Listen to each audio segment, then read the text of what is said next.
और जिस माँ के 5-5 बालकों को एक साथ मार दिया गया हो, उस माँ के बारे में सोचो। कैसे गौ की भांति रो रही है, विलाप कर रही है, अपना सिर पीट पीट करके, छाती पीट पीट करके रो रही है। तो अरे मेरे इन अबोध बालकों ने किसी का क्या बिगाड़ा था? अगर किसी को बदला लेना था तो मेरे पतियों का सामना किया होता। मेरे बालकों को मार करके किसी को क्या बिगाड़ा?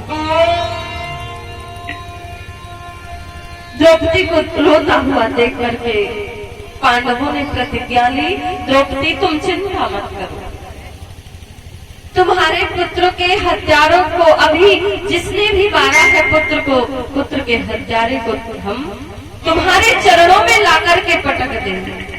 द्रौपदी बिल्कुल मत रो, तुम सजा जो तय करोगी वही सजा मिलेगी तुम्हारे पुत्र के हत्यारे को। और पांडवों निकल पड़ते हैं जिसने मारा था उसकी खोज में। तो इस दुष्ट ने ब्रह्मास्त्र चला दिया। जैसे ही ब्रह्मास्त्र चलाया और ब्रह्मास्त्र को आता हुआ देख करके क्या किया, पांडव अर्जुन ने आवाज लगाई, अरे द्वारिकानाथ, इस दुष्ट ने ब्रह्मास्त्र चला दिया, ये मुझे जला करके भस्म करना चाहता है और इसे ब्रह्मास्त्र वापस या शांत करने की विद्या भी नहीं आती। द्वारिकानाथ ने कहा, अर्जुन तुम्हें तो आता है ना, तुम्हें आता है ब्रह्मास्त्र शांत करना, तुम भी ब्रह्मास्त्र छोड़ो, ब्रह्मास्त्र से ब्रह्मास्त्र टकराएगा और शांत हो जाएगा। शांत करके किसी प्रकार अर्जुन ने रथ के चक्के में बांध करके घसीटते हुए ला करके अश्वत्थामा को द्रौपदी के चरणों में पटक दिया। चारों तरफ से पांडवों ने घेर लिया, इसे मारो। भीम गदा लेकर के दौड़े, बोले हमारे पुत्रों के हत्यारे को हम छोड़ेंगे। लेकिन धन्य है द्रौपदी सज्जनों, हमारे बच्चों को यदि कोई थोड़ा सा मार दे तो माताएं लड़ने पहुंच जाती हैं। कई बार हमने देखा कि बच्चों के चक्कर में बहुत बड़े बड़े झगड़े हो जाते हैं घरों। आपस में देवरानी जेठानी बहुत कलह कर लेती हैं, बहुत लड़ जाती, तूने मेरे बेटे को कैसे मार दिया। लेकिन धन्य है द्रौपदी। माताओं, अगर कुछ सीखना है ना तो ये द्रौपदी का किरदार हमें कुछ कह रहा है, हमें कुछ जीवन जीने का एक मार्ग बता रहा है। मुच्यताम मेषा ब्राह्मणो नितराम गुरु, इसे छोड़ दो, इसे छोड़ दो, इसे मत मारो। पहली चीज तो ये ब्राह्मण है, ब्राह्मण सदैव पूजनीय होता है, और दूसरा ये हमारे गुरु का पुत्र है, और गुरु का पुत्र गुरु के ही समान होता है, इसे मत मारो, इसे छोड़ो। द्वारिकानाथ कहते हैं धन्य है द्रौपदी, हर माता में तेरे जैसी करुणा क्यों नहीं आई। अगर हर स्त्री में द्रौपदी जैसी करुणा आ जाए, दयाशीलता आ जाए, तो कभी भी आपस में किसी से झगड़ा नहीं करेंगे। द्रौपदी का यह स्वरूप देखा है।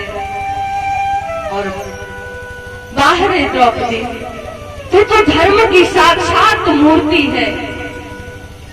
दया धर्म को मूल है, पाप मूल अभिमान, तुलसी दया न छोड़िए, जब लग घट में प्राण।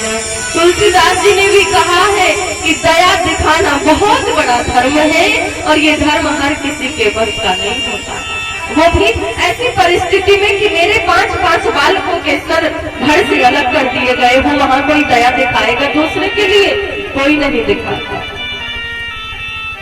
लेकिन क्षमा बड़न को चाहिए, छोटन को उत्पात, कहा प्रभु को बिगड़ गयो, जो प्रभु ने मारी लात।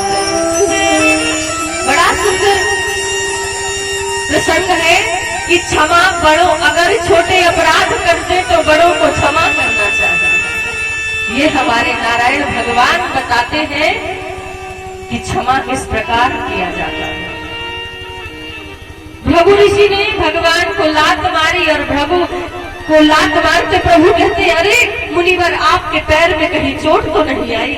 अरे मुनिवर आप अपना पैर दीजिए ना, मैं उसे सहला दूं, आपका चरण में दबा दूं, कहीं मेरा वक्ष स्थल बड़ा कठोर है, कहीं आपको चोट न लग गई हो। इसलिए नारायण को सर्वश्रेष्ठ माना गया। लात मारने के बाद भी क्रोध नहीं आया। धन्य है द्रौपदी, क्या कहूं मैं तेरे, तूने तो आज मुझे द्वारकानाथ कहते हैं, तूने तो मुझे सिखा दिया कि धर्म के मार्ग पर जो स्त्री चलती है उसे कहा जाता है कृष्णा।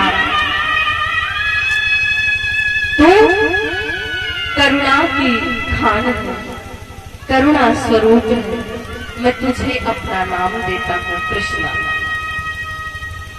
सज्जनों,